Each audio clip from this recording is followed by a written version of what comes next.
À tous, c'est Daddy Famtech. Comme promis, je suis revenu de vacances. Aujourd'hui, on va parler de la Polestar Model 2 et ça, c'est tout de suite après le générique.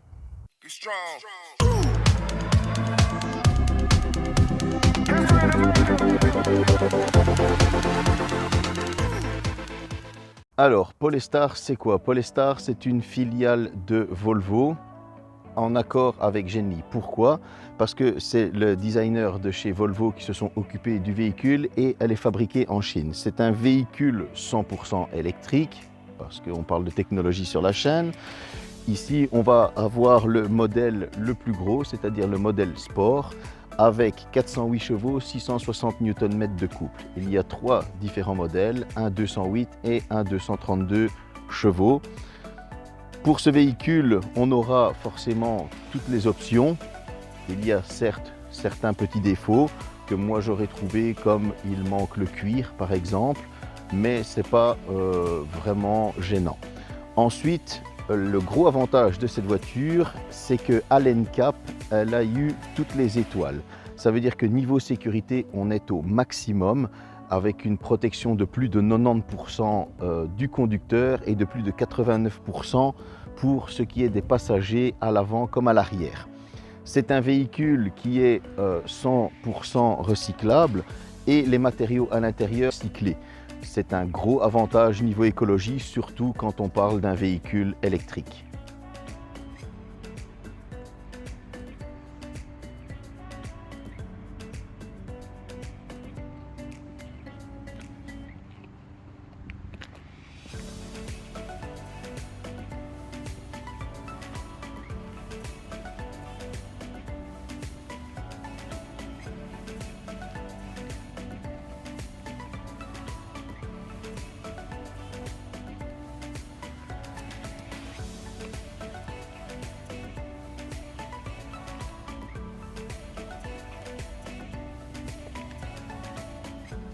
Bon, comment reconnaît-on ce modèle Sport? On va déjà avoir le modèle de chez Polestar qui est le 2. On va avoir 78 kWh et une batterie de 300 kW. Ensuite, vous pouvez reconnaître le modèle Sport aux étriers de frein qui sont colorés. Malheureusement, vous ne pouvez avoir que cette couleur, mais vous avez les disques de frein qui sont gigantesques, percés et ventilés.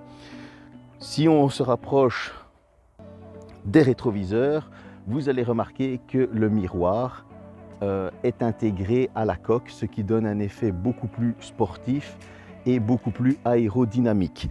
Quand on regarde aussi les tours de roue, ils sont clairement dynamiques pour l'aérodynamisme, avec une légère coupe qui lui donne un design encore plus sport. La voiture paraît haute pour la simple et bonne raison que les batteries se situent en bas et donc elle est beaucoup plus haute. Cependant, en concession, vous allez pouvoir demander, parce qu'elle a des corps filetés, de vous la redescendre de maximum 5 cm.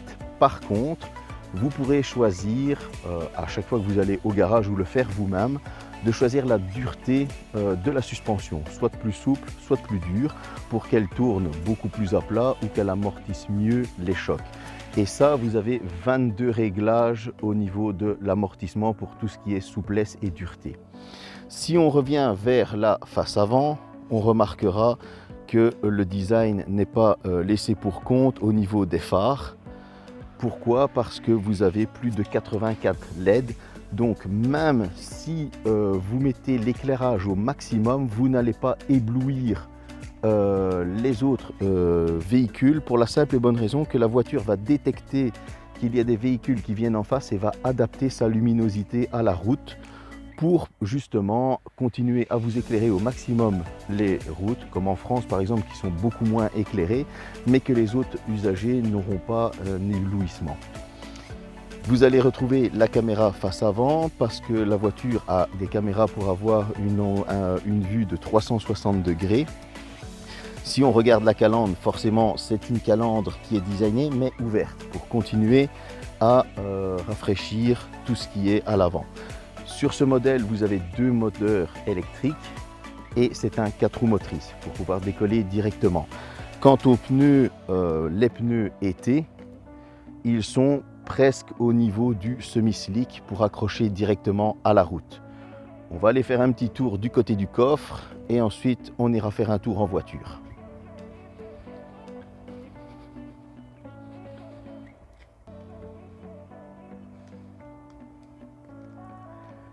Alors, le coffre va s'ouvrir ici et forcément il est électrique. C'est une capacité de plus de 400 litres, ce qui est vraiment convenable. Vous allez pouvoir le diviser en deux sections pour pouvoir séparer vos courses et autre chose. Vous allez pouvoir le soulever parce que forcément électrique dit plus de place. Et là, vous allez avoir encore un emplacement pour pouvoir mettre des choses. Vous avez la trappe à ski. Forcément, il se ferme électriquement.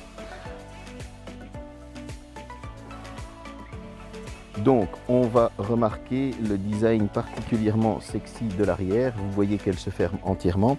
Je vais la verrouiller.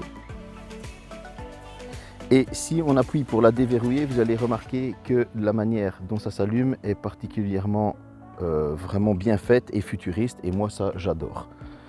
Ici, avant d'aller faire le tour, j'ai oublié de vous le dire tantôt, on va quand même aller voir l'intérieur du véhicule. Et l'intérieur, franchement, il vaut clairement le détour. Ce modèle sur le modèle GT, on ne va pas oublier qu'il aura un toit panoramique, ce qui donne franchement une sensation de liberté quand on roule.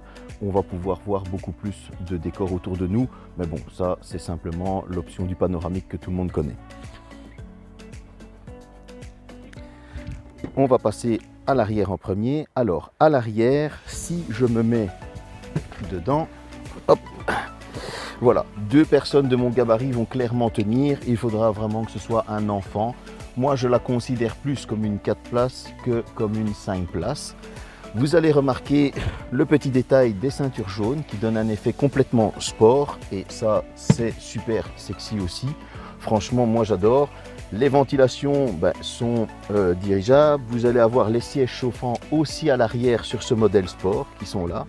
Vous allez avoir des prises USB type C. Et oui, c'est pas n'importe quoi parce qu'on est quand même vachement à l'avance. Pour le petit détail aussi, les lampes à l'arrière sont tactiles et il n'y a pas de bouton. Et ça, encore une fois, c'est appréciable parce qu'on est clairement dans un esprit de technologie. On va passer à l'avant. Petit détail supplémentaire que je vais rajouter, encore une fois, parce qu'il faut quand même parler de tout ce qui est technologie et détail pour ce véhicule. Chaque porte est verrouillable et déverrouillable indépendamment de l'intérieur. Et niveau sécurité, ça c'est un gros plus pour, on va dire, pour certains pays le kidnapping, pour d'autres le carjacking.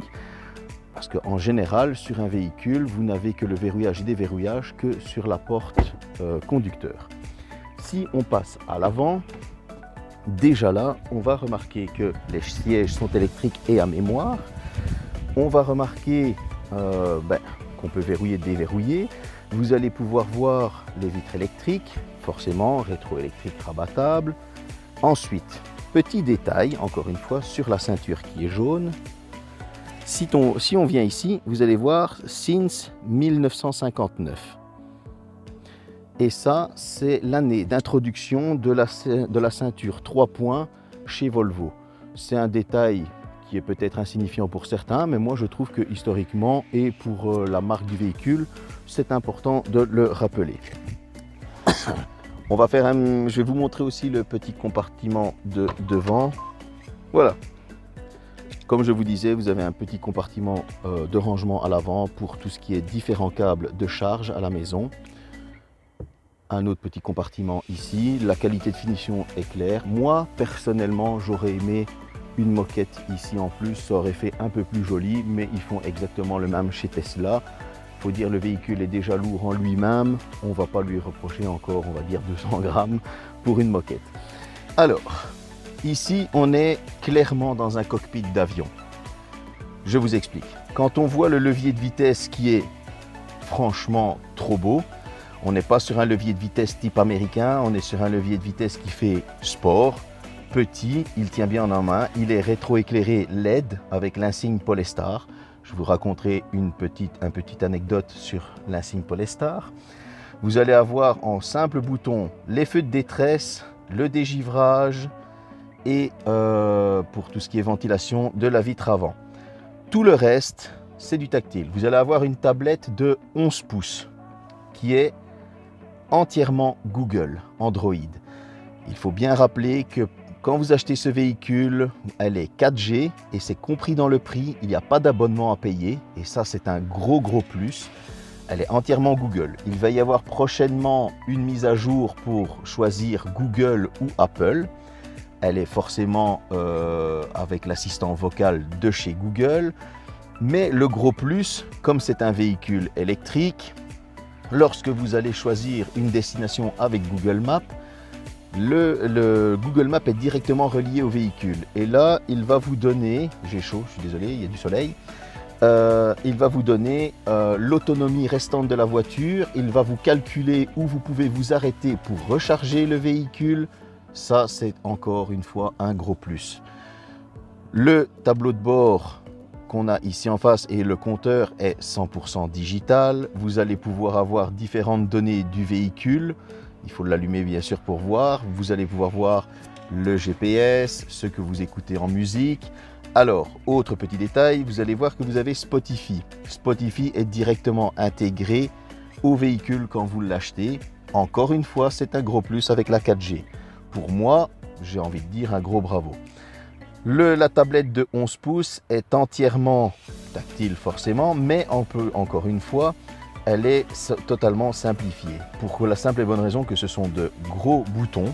Il n'y a pas besoin d'aller chercher dans des sous-menus, etc. Là, on est directement dans le véhicule, l'assistance du véhicule, donc l'aide à la conduite, les vibrations au volant au cas où vous dépassez les lignes blanches, un évitement de collision tard. Là, on peut choisir tard, standard ou tôt. Et là, le véhicule va directement dévier pour éviter, bien sûr en analysant s'il y a des véhicules sur les côtés. On va le remettre en standard. Là, c'est le drive alert au cas où vous prenez la route trop longtemps.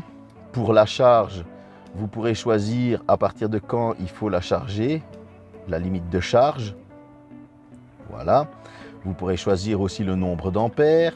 Dans le plus, vous avez le statut du véhicule, le verrouillage, l'éclairage intérieur. Ce sont à chaque fois des réglages différents, mais c'est clairement intuitif. Là, ce que vous venez ici, c'est Google.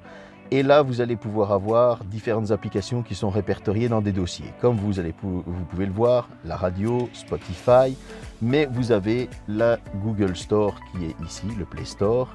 Et lorsqu'on vient ici, directement, il s'affiche parce qu'on est encore une fois en 4G et ça va se télécharger. Il n'y a pas de frais supplémentaires, je tiens à le rappeler. On revient en arrière, démarrage de la navigation. Là, c'est pour tout ce qui est Polestar si on revient au garage.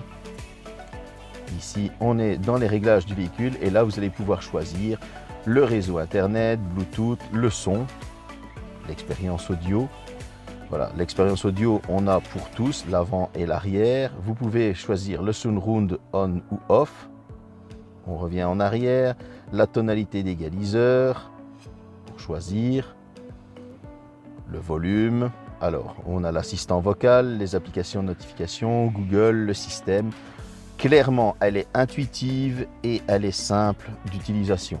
Moi, en tout cas, c'est ce que j'ai trouvé. Lorsque vous prenez ce véhicule, vous allez aussi avoir une carte de recharge qui sera directement liée à votre compte pour la recharger. À cette charge, ici, vous pourrez choisir différentes pompes. Le Google Maps va vous diriger vers différentes pompes en vous disant si c'est de la charge rapide, si c'est de la charge moyenne, etc. Il va vous dire combien de bornes sont accessibles, s'il y en a 4, s'il y en a les 4, s'il y en a 2 qui sont accessibles sur les 4. Petit détail que je ne vous ai pas dit, forcément il y a la recharge sans fil pour le smartphone. Vous voyez que c'est une télécommande. Cette télécommande-ci, une fois que vous achetez le véhicule, je vais enlever mes lunettes parce qu'il fait hyper chaud. Cette télécommande-ci n'a plus lieu d'être une fois que vous achetez le véhicule. Pour la simple et bonne raison que la voiture est totalement NFC. C'est un gros avantage. Et cet NFC va faire quoi? Ce sera un peu comme chez Tesla. C'est avec votre smartphone et la NFC activée que vous allez démarrer le véhicule et faire d'autres choses comme la dégivrer à l'avance. S'il fait chaud, activer l'air conditionné, etc. Autre chose, lorsque vous lancez le Maps, Comme je vous ai dit, il va vous calculer la batterie restante quand vous aurez à destination, les différentes pompes auxquelles vous devez vous arrêter et combien de temps. Mais en plus de ça, il va calculer, comme la voiture est connectée à la 4G, elle va calculer aussi en fonction du temps, la température, etc. Si vous allez devoir utiliser oui ou non l'ERCO, ce qui est franchement, on va dire, important pour voir la consommation de batterie. Et ça aide vachement. Ici, on va aller faire un tour avec le véhicule pour vous donner une idée de ce que donne le véhicule en roulant. Et croyez-moi, 408 chevaux, 660 Nm de couple, ça arrache. Alors, avant de démarrer, on va voir le petit sigle. Et si vous remarquez, c'est malheureusement, ça ressemble très fortement au sigle de Citroën inversé.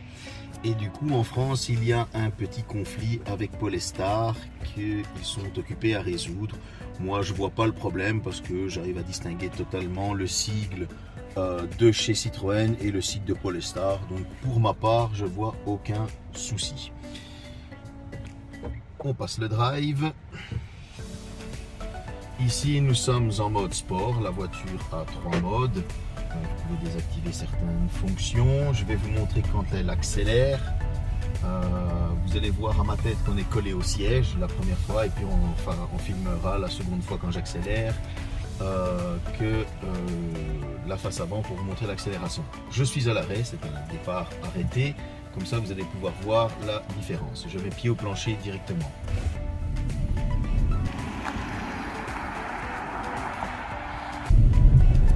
Et là, on est vraiment collé au siège. Quand ça accélère, on ne sait pas tricher. On va regarder de la face avant, comme ça vous allez vous rendre compte qu'est-ce que ça donne en mode à l'arrêt. Je suis à l'arrêt, pied plancher. Et vous avez même vu que ma caméraman a eu les bras qui lui ont collé au visage au moment de l'accélération. On va continuer notre petit tour tout en discutant. Je me suis un petit peu trompé sur ce qui est de les différents moteurs. C'est 224 chevaux et 231 chevaux. La consommation moyenne est de 21 kWh, ce qui est très correct pour ce genre de véhicule. On va continuer notre petit tour parce que il faut profiter de la voiture, clairement. Comme je vous disais tout à l'heure, on peut profiter du toit panoramique qui est en l'air. En plus, il fait super bon. Vous pouvez me dire merci parce que je vous ai quand même ramené le soleil de mes vacances. Donc voilà. Franchement, c'est un véhicule super agréable à conduire. Vous allez pouvoir choisir la résistance du volant, qu'il soit léger, donc il est plus facile, standard ou plus résistant. Et là, le volant est un peu plus dur directement. Ça, c'est pour la conduite sportive. Quand on accélère, ma caméraman vient encore de se prendre la caméra dans le visage. C'est pour vous dire que les 660 Nm de couple, malgré les plus de 2 tonnes, on les sent clairement bien. Sur le modèle sport, j'ai oublié de le dire, comme d'habitude, vous allez avoir des jantes en alliage très léger pour ce qui est de la consommation électrique. C'est pas quelque chose qu'il faut quand même, on va dire, oublier. Pour la simple et bonne raison, Dieu seul sait que les bornes électriques, il n'y en a pas encore assez. Depuis que je suis parti tout à l'heure, je suis parti à 330 km. J'ai roulé avant de m'arrêter pour mon petit lieu pour filmer. Depuis, j'ai piqué quelques pointes et on est toujours à 320 km d'autonomie, ce qui est très correct. On va continuer. On va demander, par exemple, à l'assistant Google de nous conduire dans un magasin. On va sans faire de pub, forcément, ou une station-service.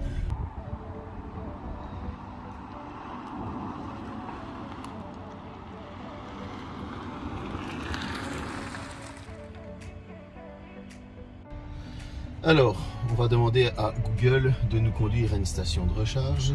Ok Google, navigation. Ok, vous voulez aller où? Une station de recharge. Trajet vers Blue Corner Charging Station en cours.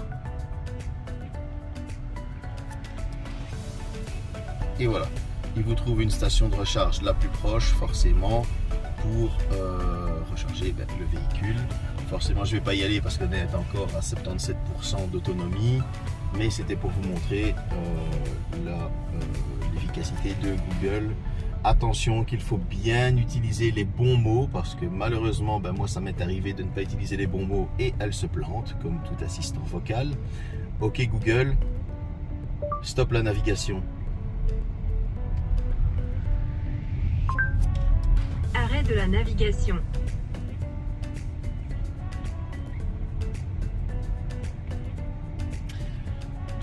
Alors, je vous ai dit qu'il y avait les sièges chauffants. Je ne sais pas s'il y a les sièges ventilés. Je le demanderai à la concession et ça, je le rajouterai à la fin de la vidéo parce que c'est une info que je n'ai pas malheureusement. Et même si je regarde dans les menus, j'ai trifouillé un petit peu, mais j'ai pas trouvé.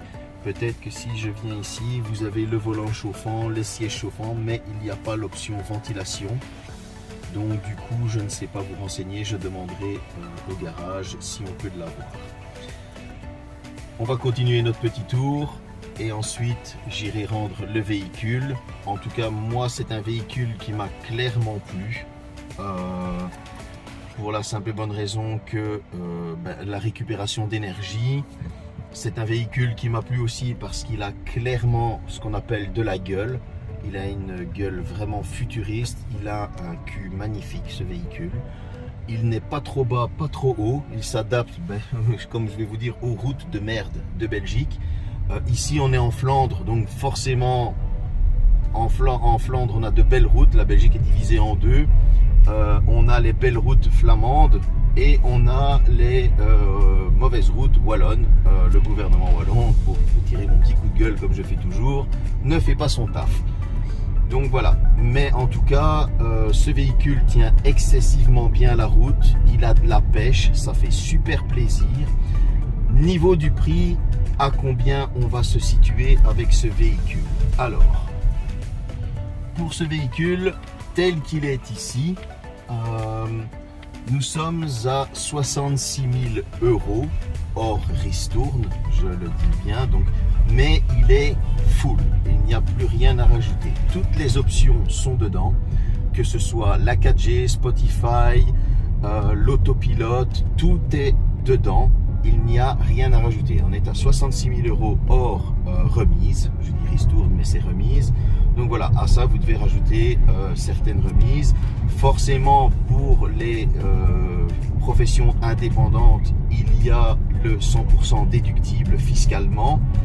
Et vous pourrez aussi déduire le consommable, c'est-à-dire la recharge électrique. Tout ce qui est rechargé à votre siège de société sera déductible. Alors, concernant la recharge, il faut savoir que un plein, comme on dit, ou une recharge complète du véhicule de chez vous va vous coûter 12 €.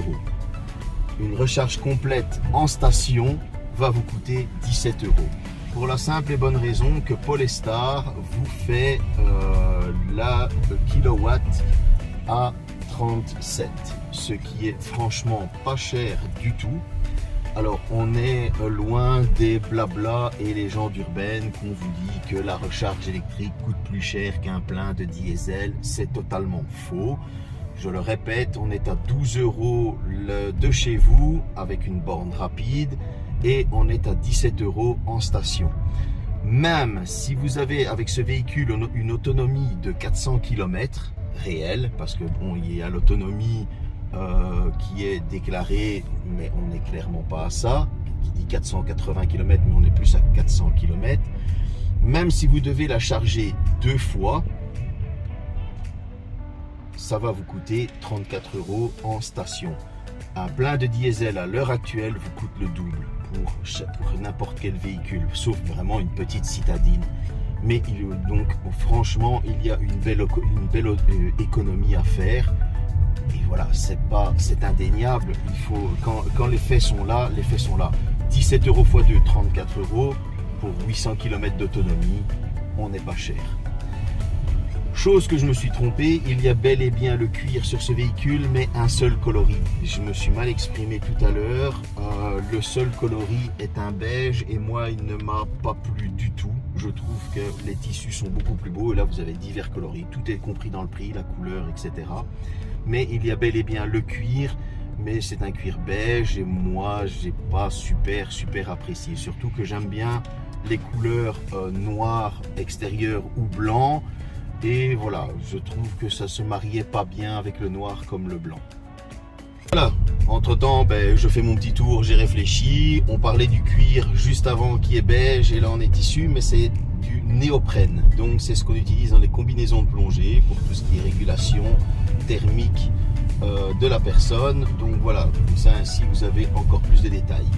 Vous n'aurez pas de cuir, comme je disais tout à l'heure dans la vidéo, sur ce qui est du tableau de bord. Et le tableau de bord est vachement plus que design, si on regarde bien. Pour la simple et bonne raison que ce sont des matériaux entièrement recyclés. Comme je vous disais, on est vraiment dans l'écologie, que ce soit au niveau de l'électrique et des matériaux recyclés. On essaye, chez Volvo, ils essayent de faire un effort complet sur tout le véhicule. Niveau sonore, vous allez avoir la meilleure installation son en prenant ce modèle. Encore une fois, comme je vous ai dit, elle est full pour 66 000 € hors remise. Et si on vient voir un petit peu plus près que ma caméraman vient filmer, c'est de l'Harman Kardon, ce qui n'est pas de la merde du tout, parce que tout le monde connaît Harman Kardon et c'est clairement de la qualité niveau sonore. Je continue mon petit tour et je reviens plus tard. Voilà, maintenant je remets les lunettes de soleil, on va frimer un petit peu avec la voiture. Vous aurez remarqué que c'est les lunettes de soleil de quand j'étais aveugle du vidéoprojecteur. Pour conclure, voilà, je vous ai donné un des défauts que j'ai trouvé à cette voiture, c'est le revêtement cuir que moi j'ai pas super apprécié. Je n'ai pas réellement trouvé de défaut général à cette voiture parce que franchement elle m'a clairement plu et ça dans tous ses moindres détails. Même niveau du prix, le prix est sexy, il faut le dire, parce que 66 000 € full option hors remise, il faut quand même reconnaître qu'il n'y a pas beaucoup de véhicules qui arrivent avec ce niveau de finition, ce niveau d'option à ce prix-là. Un petit détail que je vais rajouter maintenant, on est sur l'autoroute et quand on appuie pied plancher, franchement, je ne sais pas si on va l'entendre sur la vidéo, mais le bruit, c'est un réacteur d'avion et honnêtement, c'est super agréable. Je ne sais pas si on l'entend sur la vidéo, vraiment. Mais en tout cas, ce bruit de sifflement comme un réacteur d'avion, ça donne une sensation de vitesse en plus et ça donne ce petit bruit super agréable qui donne une sportivité qu'on a envie de retrouver parce que l'électrique est hyper silencieux. Et ça, j'avais vraiment envie de l'intégrer dans la vidéo parce que j'avais oublié. Et moi, ça me fait super plaisir, un bruit comme ça, parce que ça fait futuriste à fond. Et moi, j'adore. J'espère que cette vidéo vous a plu. D'autres vont suivre en véhicule électrique. Donc, si ça vous intéresse, n'oubliez pas de vous abonner, d'activer la petite cloche. Moi, je vous dis à bientôt pour une prochaine vidéo. Peace. Be strong.